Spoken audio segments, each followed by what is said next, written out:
बांग्लादेश में तख्तापलट देखने को मिला है।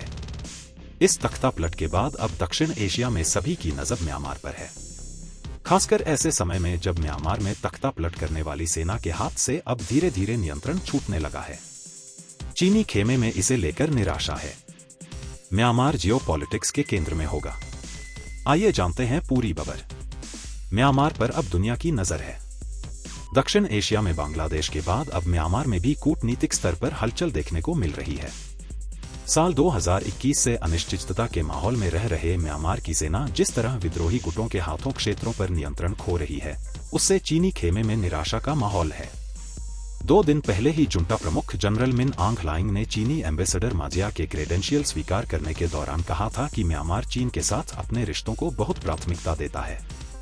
इससे पहले अगस्त के दूसरे हफ्ते में चीनी विदेश मंत्री वांग यी ने म्यांमार का दौरा किया था और इस दौरे में उन्होंने कहा था कि वे जुंटा और विद्रोहियों के बीच हल निकालने की कोशिश के साथ साथ चुनाव कराने के लिए अपनी ओर से मदद भी देंगे।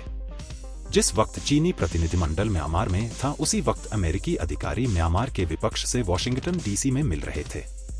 अमेरिका की ओर से कहा गया कि वे मिलिट्री शासन पर दबाव डालेंगे और जनता की चुनी हुई सरकार की दिशा में काम करेंगे। जानकार कहते हैं कि अब जबकि बांग्लादेश में अमेरिका विरोधी हसीना सरकार नहीं है, ऐसे में अमेरिका म्यांमार को लेकर सक्रिय रोल निभा सकता है। म्यांमार में चीन के प्रति भरोसा कम।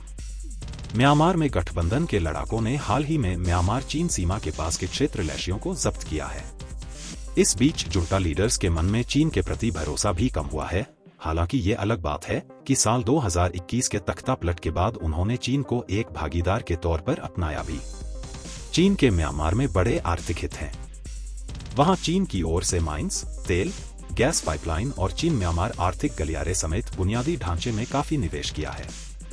जानकार कहते हैं कि आने वाले वक्त में म्यांमार जियोपॉलिटिक्स का नया केंद्र बन सकता है, जिसमें चीन और अमेरिका दोनों की सक्रिय भूमिका दिख सकती है।